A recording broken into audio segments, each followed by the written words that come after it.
You are a car man, surely, though. Not really. I love cars, and I love car shows more. Don't you? But I don't really spend money on cars. So what got you into the car shows then? When Andrew Morris bought Earl's Court, he lost his motor show, like down the back of the sofa. It was a massive crisis for them. They bought the Earl's Court with a motor show, and the motor show then was gone. Yeah. And they rang me once they'd run out of ideas, said, "You got any ideas?" And I said, "Well, there's this guy called Clarkson, who I worked with when I was at Haymarket, who's very funny. We could do a show with him." And we did.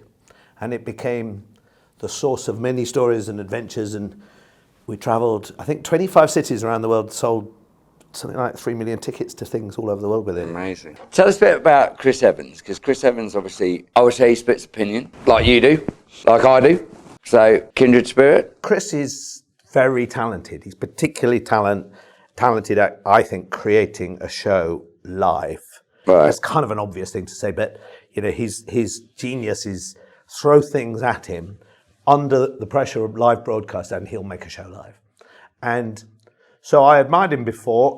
Funny enough, I can see the spot where I first doorstepped him. I'd met him twice at events, right, but he came when we were running Top Gear live here. He came to see it. Okay. Well, in fact, we paid him to come and drive in a challenge we do. And when he got out of the car, I said, "I just want you to know I've hired you to do this because I want to talk to you." He said, "Okay." I said, "I think we should work together. You like cars and food and golf and things, and we do all of those, and we should do something." Okay. And he said, "Okay, well, let's go out for a drink." He gave me his number. And 2 or 3 weeks later, we went out for a drink, and that was a long drink. And I got to the point when I'm thinking, I'm on a Chris Evans bender. I'm now made it. I've made it. I'm a 90s icon. I'm one of the lads. I'm Zoe Ball, you know. Yeah. And not knowing that she was going to be his successor. And he said, "I've got this idea, a big family festival, blah, blah, blah." And he and I clicked, and we made Carfest together, and he made it on the radio, and we tried to get my team to do what he just said on air. What's interesting, we talk to people about, he's now on Virgin Radio, and you talk to people, like big stars that go on his show, they marvel at how he does it, his show, because we put on a show, we do some live shows with him for Carfest particularly. We did a show to launch Carfest tickets last November, and we had 3 or 4 different events going on. We had promoting Carfest. We had the kids there that had been part of the charities that had received the 3 million quid, the 2.5 million quid rather, this year that we just raised. We had a party for the people that help, and he had his radio show. And he said, "Just send me all of these different bits in and out of the studio." And he made a show live. It's like Ready Steady Cook, but for live radio. And do you know that thing? I brought some old sprouts and some cooking oil, yeah, and a cabbage. I'm going to make risotto de Carfest. And you watch him do it on air, and people, you know, he's a clever man. And he keeps reinventing stuff. And so some of what we do is with him. You're very much an ideas man. I mean, you come out with a lot of ideas, and some that have, well, definitely changed the industry. You've changed people's minds, I think. That's very kind of you, thank you. And you're definitely a future winner of the Big Pioneer Award, I think. Can't tell you when.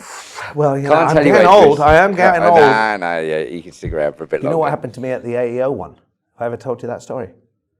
Well, you came in and did, obviously, a little somersault, which was very good. Well, you didn't, but yeah, that was very good. Now, what happened afterwards? Well, for that, I was quite excited. My wife said to me that morning, yeah, I did "Don't forget that not everyone in the room is as excited as you are about you winning that." This is the AO, what do they call it? Lifetime achievement. It's the one you're supposed to retire after. That's right. You know, make a greatest hits album and now piss off. That's it, yeah. So I did that thing where I hired an acrobat to run on stage dressed like me. And that was all good. And then I went on and got the thing. But then I was quite excited. And I drank quite a lot. And I actually got thrown out, genuinely off the dance floor for dancing with a glass. And I got the full arms behind the back, bundled out the kitchen, which I've never had in real life. So I got thrown out of my own Lifetime Achievement Award. Which is hilarious. And I was quite mortified about it, but then I thought it was better. Do you remember the video you did with Trevor's thing? We did a few. Which one? Oh, Trevor did a conference, didn't he? He did it for a couple of years. Yeah. And then you did an overdub. Oh yes, yeah, the one where and upset a load of people, including, God bless him, Andy Center. Yeah, I know. Who Andy Center used to talk so passionately. I mean, a proper genius, a proper clever, successful guy. God bless him. We all miss him. One of the things everyone would laugh about was how passionate Andy would get. But what we noticed when we were dubbing that film was that without the noise of his words, it didn't look passionate, it looked cross. So I did this, I'm going to, you vet show. I remember. And he got very cross with me, which was true to the dub. The exhibition community over all these years, as you and I have loved it for many more years than we might have done, is just full of lots of lovely people. And that act, and most of the time, we're not really competing with each other. No, we're sort of on parallel lines. Occasionally we try and nick each other's lunch or park our car in someone else's garden from time to time. I was quite pissed off about the events from Namongo. You know that? Yeah? Yeah, I was. Why was that? Well, I'll tell you why. Because if you remember, I called a meeting for about, I don't know, maybe 10 or 15 of us. It was at the K West Hotel. I do, a meeting in a bedroom. That's why no one said yes, because it was like in a weird bedroom. I remember it now very well. There was a flip chart and some beds. I think it was in a bedroom. It was in a bedroom. I do remember it. Kimball was there. Was the bed made? I don't think anyone had used the bed, but it was all about, it was a bedroom. You could hear Andrew Evans weeing. Or, no, it wouldn't have been Andrew. It might have been Andrew Evans, but I do remember that, actually. But what happened? I can't remember. So I called this meeting. I said, why don't we, as an industry, do something, let's pick a charity and all do it together, and we can do something fantastic. We call it Expo Aid, or maybe we can do like an event. I remember, yeah. And everybody chatted around and said, yeah, we really should do something together. We really should. But we said, okay, we actually talked about Africa. We said, obviously Africa's always needy. We could do something with Africa. And what came out of the meeting was people said, do you know what? We kind of need a crisis to get behind. Africa's, done. I think had the tsunami happened? I think it had. I said, we can't just set it up just for the sake of it. We need a cause. And we had one more meeting, I think.